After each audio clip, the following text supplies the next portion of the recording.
हम लोग पढ़ रहे थे मानव स्वास्थ्य एवं रोग। तो मानव एवं स्वास्थ्य रोग में पढ़े थे शरीर की स्वस्थ दशा और रोगीली दशा के बारे में, है ना, और कुछ इसके बारे में बताया गया था, कुछ तथ्यों को। अब हम देखते हैं रोगों के कारक क्या हैं, कि भाई रोग जो उत्पन्न होते हैं मानव में क्यों उत्पन्न होते हैं, तो इसके कारण क्या हैं।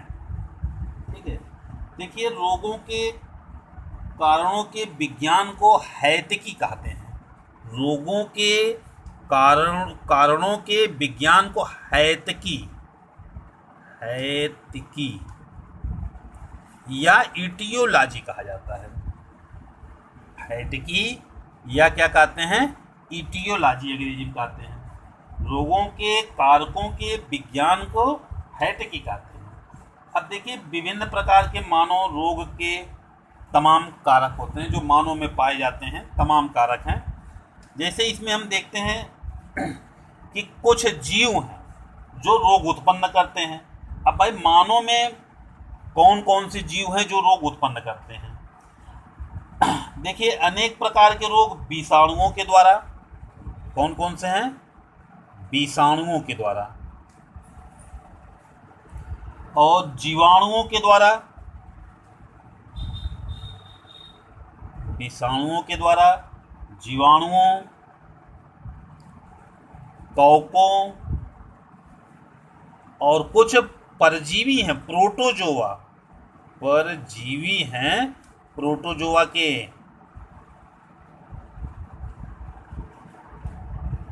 कुछ क्रीम आते हैं, कुछ क्रीम हैं जो हमारे लिए संक्रमण के मानव में रोग उत्पन्न करते हैं। यानी जो रोगोत्पादक जीव हैं, जीवों में क्या है, ये तमाम प्रकार के विषाणु पाए जाते हैं, जीवाणु पाए जाते हैं, कवक हैं, कुछ परजीवी प्रोटोजोआ के हैं और कुछ कृमि हैं जिनसे जो है हमारे शरीर में रोग उत्पन्न करता है ना।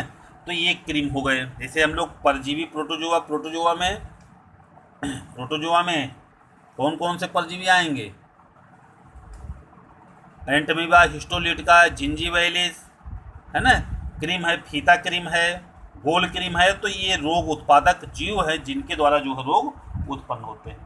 ठीक है, इनमें या तो रोगोत्पादक जीव हमारे शरीर में क्या करते हैं, ये प्रतिरोध भवन के द्वारा जो है संख्या बढ़ाएंगे और बढ़ा करके जो हमारे शरीर को ऊतकों को क्षतिग्रस्त करते हैं, या फिर हमारे शरीर में क्या करते हैं, हानिकारक विषैले पदार्थ को मुक्त करते हैं, जिससे हमारे शरीर की जो सुरक्षा तंत्र है, प्रतिरक्षा तंत्र, ये नष्ट हो जाती है। और जब शरीर की प्रतिरक्षा तंत्र को ये नष्ट कर ले जाते हैं, अभी हम तमाम रोगों के बारे में आगे पढ़ेंगे, फिलहाल जब ये नष्ट कर ले जाते हैं तो होता क्या है, जब प्रतिरक्षा ही समाप्त हो गई तो शरीर में ज्वर है उत्पन्न हो जाएगा, ऊतक संक्रमित हो जाते हैं, पीड़ा होने लगती है, सूजन होने लगेगा, जलन होने लगेगी, है ना। तो इस तरीके से तमाम प्रदाह क्रियाएं जो है सामने आती हैं। भाई देखिए जब ये शरीर को क्षतिग्रस्त कर ले जाएंगे तो क्षतिग्रस्त करने के बाद हमारा जो प्रतिरक्षा तंत्र है, जब प्रतिरक्षा तंत्र अप्रभावी हो जाता है तो शरीर में ज्वर है, संक्रमित ऊतक में पीड़ा उत्पन्न हो जाएगी, सूजन है, जलन होने लगती है। तो इस तरह के जो है लक्षण उत्पन्न करते हैं ये रहे जो है हमारे रोगोत्पादक जीव जो हमारे शरीर में विभिन्न प्रकार से जो है ये नुकसान पहुंचाते हैं। ठीक, आनुवंशिक रोग। देखिए फिर आगे हम पढ़ते हैं आनुवंशिक रोग। आनुवंशिक रोग मनुष्य में अनेक रोग जीनों के द्वारा तथा गुणसूत्रों की गड़बड़ियों के कारण से होते हैं। ये किसके द्वारा होंगे, जीन के द्वारा होते हैं, जीन तथा गुणसूत्रों की गड़बड़ी के द्वारा होते हैं, गुणसूत्रों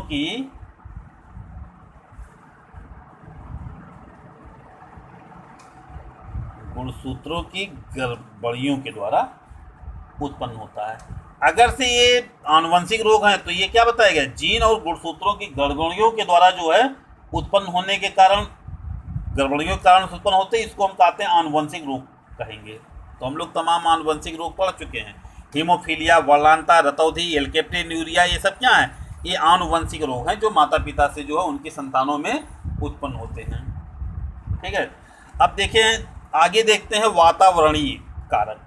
वातावरणीय कारक वातावरण की तमाम भौतिक एवं रासायनिक दशाएं, यानी कि देखिए क्या है, वातावरणीय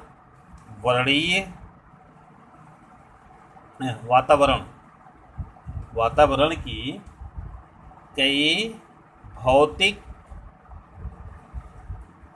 एवं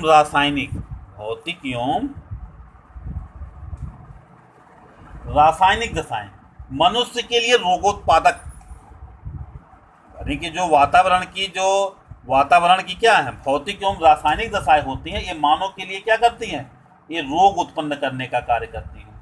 कभी कहीं, मतलब सब जगह नहीं होता है, यानी वातावरणीय दशाओं में क्या है, भौतिक कारक और रासायनिक दशाएं मनुष्य में रोग उत्पादन का कार्य कर सकती हैं। जैसे सूर्य के प्रकाश की पराबैंगनी किरणें, जैसे क्या है, वातावरणीय कारक में क्या है भाई, भौतिक कारक और रासायनिक कारक हो सकते हैं जो मानव में रोग उत्पन्न कर सकते हैं। अब इसमें कारक क्या आएगा, जैसे सूर्य के प्रकाश की पराबैंगनी किरणें, विविध प्रकार के आयनकारी विकिरणों के द्वारा जो है चर्म रोग हो जाता है, यानी पराबैंगनी किरणों के द्वारा और विविध प्रकार के जो आयनकारी विकिरण हैं उनके द्वारा जो है मानव में रोग उत्पन्न होता है, चर्म रोग उत्पन्न होता है। अच्छा, कुछ रोग वायु, जल, मिट्टी आदि की भी से भी उत्पन्न होता है, ये रासायनिक प्रदूषक होते हैं। अत्यधिक गर्मी में पसीने के द्वारा नमक की क्षति, सर्प तथा अन्य विषैले जंतुओं के विष आदि के प्रभाव से भी जो है घातक रोग उत्पन्न हो सकता है। तो ये क्या रहा, यानी वातावरणीय कारक है। वातावरणीय कारक में जो है तमाम भौतिक और रासायनिक दशाएं होती हैं, ये रोग उत्पन्न करने का कारण करती है। जैसे हमने बताया कि सूर्य के प्रकाश की पराबैंगनी किरणें और उनके विविध प्रकार के विकिरण ये मानव में चर्म रोग उत्पन्न कर सकते हैं, है ना। वायु है, जल है, मिट्टी है, ये जो है रासायनिक प्रदूषक का कार्य कर सकते हैं।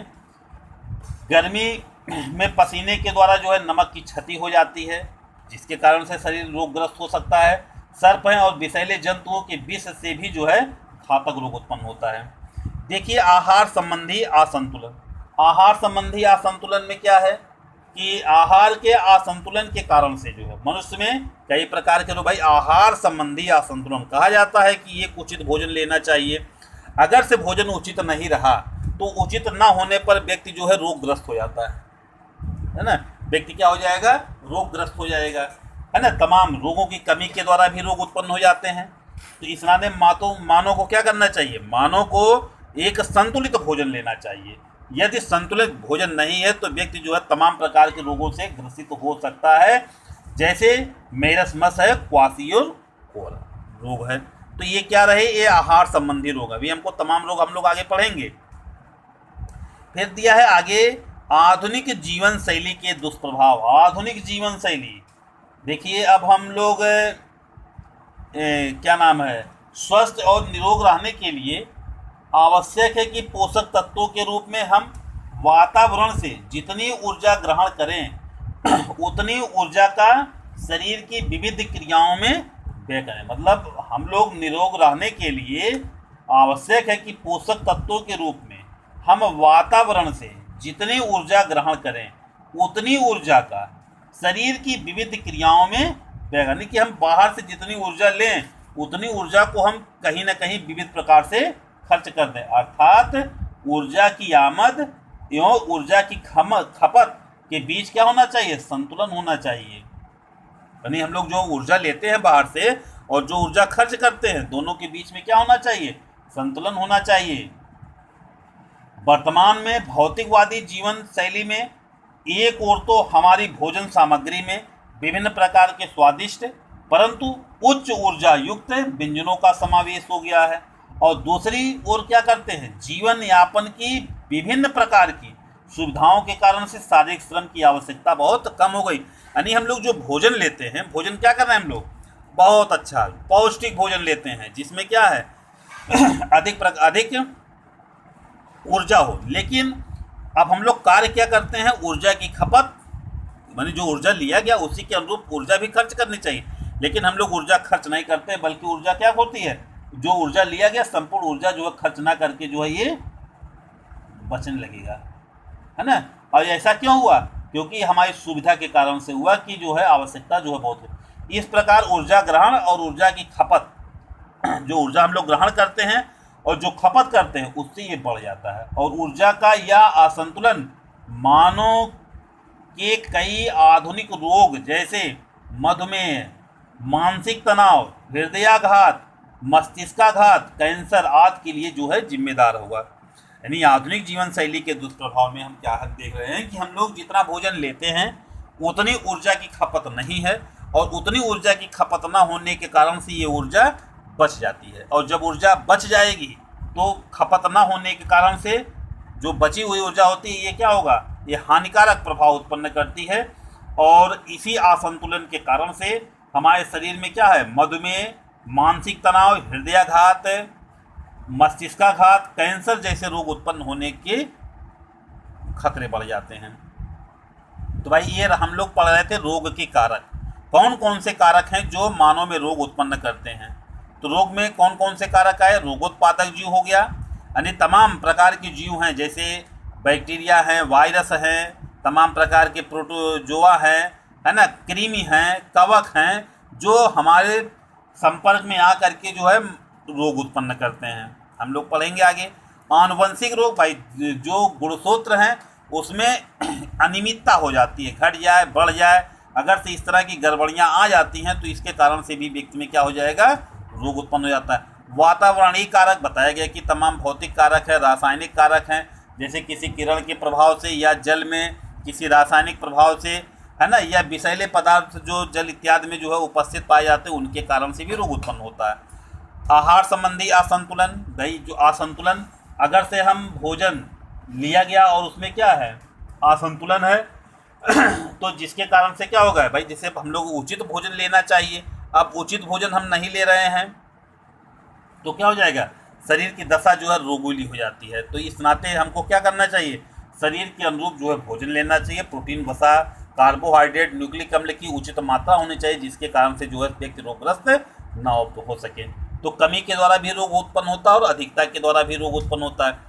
जीवन शैली के दुष्प्रभाव, जीवन शैली मानो भाई आजकल जो है तमाम प्रकार के उच्च जीवन शैली लोग जीना चाहते हैं, लेकिन अब वो क्या है, तमाम प्रकार की सुविधाएं हैं, भोजन सबको मिल जाता है, लेकिन जो उच्च भोजन लेते हैं जिसमें अधिक पौष्टिकता, उच्च ऊर्जा पाई जा रही है, लेकिन उस ऊर्जा ली गई जो ऊर्जा है उस ऊर्जा की खपत को हम पूरा, जो ऊर्जा ली गई है उसको हम पूरी खपत नहीं कर पाते हैं, जिसके कारण से जो है व्यक्ति में तमाम प्रकार के घातक रोग उत्पन्न होने की संभावना होती है। मधुमेह, मानसिक तनाव, हृदयाघात, मस्तिष्क कैंसर जैसे रोग उत्पन्न